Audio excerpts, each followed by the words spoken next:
The full circle 360. Break down. Talk about the possibility that Africans were here before the Europeans. So what do you do with the heads in Mexico that you find at San Lorenzo, at Tres Zapotes? What do you do with those? All right? You ignore them. What do you do with Columbus's diary that says the Africans know a way to the west, but it goes around the doldrums, we would never survive? What do you do with that? You ignore it. What do you do with Balboa's diary that says we came upon this African village in the isthmus? How did these Africans get here? What do you do with that? You ignore it. Why? To preserve the myth that the Europeans were here first. What do you do with all of this written literature and history that says that Abubakar II of Mali sent 200 ships to the west? One came back and said they were afraid that the others disappeared. And then to have Balboa find this village that looks just like Mali, where he was, what do you do with this information? You ignore it. You ignore it. Why? To preserve the myth of white superiority. That's what our whole educational process is devoted to.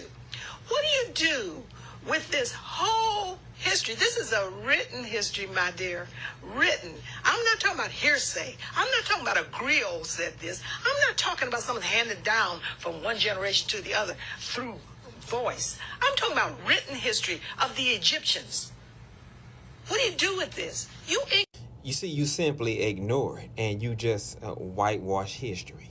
And you don't talk about Mary Jane Patterson, who was the first black woman to earn a bachelor's degree in 1862.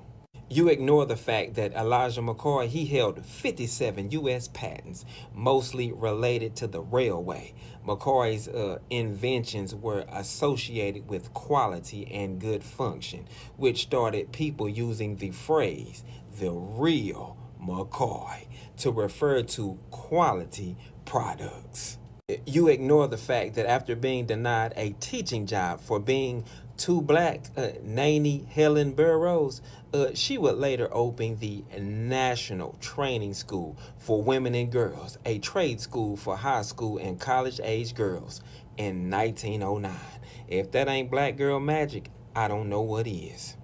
Now I could go on for days, but you see, a people without knowledge of their past history, origin, and culture is like a tree without its roots, and those would be facts on facts on facts on facts on facts on facts on facts on top of facts. Carry on.